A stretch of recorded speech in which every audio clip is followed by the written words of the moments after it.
Hi, today I'm going to show you what Bible I use, how I prepare it for my journaling and do a walkthrough. So I use this purple Bible here, it's an NIV version and it's got these doodlings at the front and the back which you could probably colour in, but I've resisted colouring those in. I particularly went for this kind of Bible because I just wanted a Bible that I could decorate down the edges and not feel too intimidated to cover the whole pages. I use clear gesso, this is by Liquidex, and a sponge brush to apply and prepare this to my page before I do any journaling. So I put a rough piece of paper under where I want to do my work and then give the bottle a good shake, and then I found the easiest way to do this is just apply, a bit like on a toothbrush, apply a bit at the end of the sponge brush. And then just brush it on in like a brush stroke motion. It's got a strange texture, it's slightly grainy texture, and I try and brush it in different directions sometimes just to help the flow of where it actually lands, to make sure that the area is completely covered of where you are going to decorate the journal page. So the reason why I do this is so that I can use watercolour on it, and I know that it just protects the page for any colour seeping through to the other side. Now I know that people have been able to do their Bible journaling with stamps and watercolour pencils and it's been fine, but because I've started this way I want all the pages to look the same, and so that's why I do prepare it with this gesso. It doesn't take long to dry and you can use a heat tool on it if you are desperate for it to dry quicker. Just make sure that page underneath doesn't actually stick your scrap piece of paper. Make sure it doesn't stick to the page that you're preparing. So you can leave this open, it will dry literally within minutes, it doesn't take long at all. Sometimes when it's a bit dry I like to just close the Bible to give it a flatter surface, a heavy surface to flatten the page out. I also like to apply gesso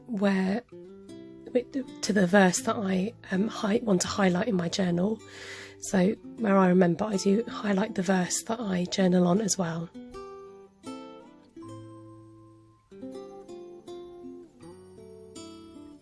So a few of you have mentioned that you wanted to see my Bible journals so far, so I thought I'd wait to the end of the year to show you all the different pages that I've done. So I'm just going to walk through the different tabs in chronological order of the different journals I have done this year. When I do my journaling, there's different things that inspire me.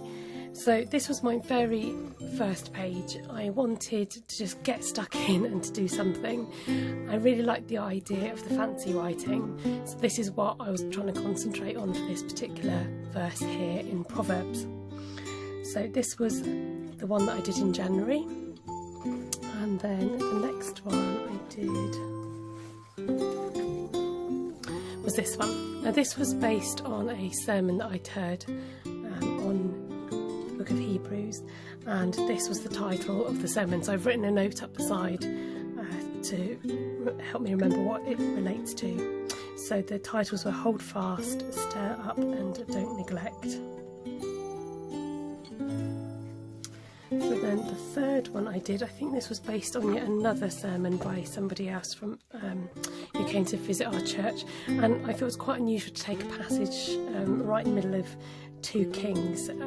Sometimes it's probably easier to concentrate on the New Testament, and you might find it more difficult to journal from the Old Testament just because of the way the books are written. So he really gleaned out a passage. Now I've forgotten to highlight the verse in this,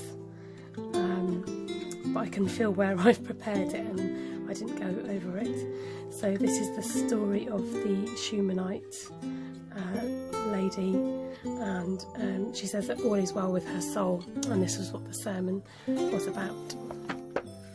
So number 4, where does that take us? Aha! So sometimes if there's not a particular verse that pops out, I try to do themed journals, and this was over Easter time, and these key words, servant, king, really kind of struck me over the Easter time with Jesus dying on the cross, and the fact that it was just such a sacrificial and servential thing to do, and yet he was king and he still came to serve. So I use those words, servant, king. These are some branches that I use to represent some thorns from a stamp set. So as you can see, in all my journals I've used the same style, using colour pencils and using stamps where I can, and doing a bit of journaling. So this was another verse that struck me about being prepared to give an answer to everyone who asks you to give the reason for the hope that you have. And I kind of had this image of being light. As Christians, we need to be a light for the gospel, and not trapping our lights in a jar, but being free and being ready. And this idea of being prepared, so, you know, like somebody going out to capture bugs and putting them in a jar. So I made little glow bugs to go with this page here. This was another passage I was struck by. Somebody did a morning devotion on this at church, and I hadn't really come across or remembered this verse from Revelation before, and I thought it was quite unusual to find a verse like this in particularly the book of Revelation, which is full of visions and different verses about other things. So this says, just and true are his ways, and I just wanted something really kind of traditional looking, something very stable, something very strong. I think I found with this, I got carried away with the water, and I found it difficult to control where I put the water with the aqua pen on that one. But as you do this, you know, you learn as you go along. You make mistakes, but you learn to try and amend them. Now this is one of my kind of what I call a life verse, one that I really hold to, and excuse me, it was after I'd read my testimony to the church, shared my testimony of how I became a Christian and how God worked in my life, and so this verse was in my testimony, and just a reminder to keep on trusting in the Lord with all your heart, not just part of it but all of it. So I had this image of doing something quite fun and modern looking with these kind of geometric shapes, and wanted it quite colourful and fresh. So that's why I've not coloured in the background to this. Okay, number 8. Number 8 was this verse here, let your light shine, and I've used the lighthouse from High Tide for this, and I've highlighted it with the black pen. I also managed to use a couple of words from the stamp set to create my journaling in this. I helped to run the toddler group when I was on our Christian camp, and the whole week was concentrating on the word light and how light appears in the Bible, and this was one of the verses that the children learnt. Okay, number 9 is this. So I was reading through Leviticus, and I went back to this verse because I wanted to find something to do with the harvest. So it says, when you reap the harvest, do not reap to the very edges of your field, leave them for the poor. And I thought that was a lovely principle to have, not just of the harvest, but in what we do now, to remember the poor and not to be greedy. So number 10. Now I was hoping to do one a month, and I've obviously missed a month off because I've only got 11 journals altogether. Excuse me fiddling around. I was trying to find the best way to do this. Okay, so I'd created a card using the Bloom and Grow stamp set, making poppies, and I thought it'd make a good addition to my Bible journaling. So with thinking about Christ's sacrifice, and the greatest sacrifice of all, of somebody giving up their life, and Jesus dying and giving his life for those who trust in him. So I've continued that poppy theme in my Bible journaling. So then last but not least, I did a Christmassy themed one with so many stars stamp set, and just thinking about the real meaning of Christmas, and the fact that although yes it's about Jesus' birth, ultimately it's the fact that he came to save his people from their sin, to be a saviour of the world. So I wasn't planning to necessarily use these colours, but sometimes it's just the way your journal comes about when you start working on it.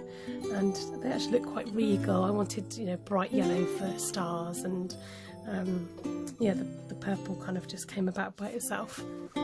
So thank you for all your questions regarding my Bible journaling. I think I showed you in the other video that I do actually record my journals now in the back to write what day I've done it, what it was on, and what passage I've been doing it from. And it's so nice to look back over the year to see what I've done in my Bible. I'm so glad I've recorded them. It's really helped me to make sure I've made an effort to journal. Anybody could do it. I'm happy to answer any questions that you may have on it. But it's a great way to study the Word, or to act as a reminder with verses that might have struck you personally. So thank you for watching my walkthrough, and I hope to continue this in the year 2020. If you'd like to catch all my videos of how I've done each of those journal pages, I do have a playlist with those all on. So thank you so much for watching, and take care and God bless. Bye.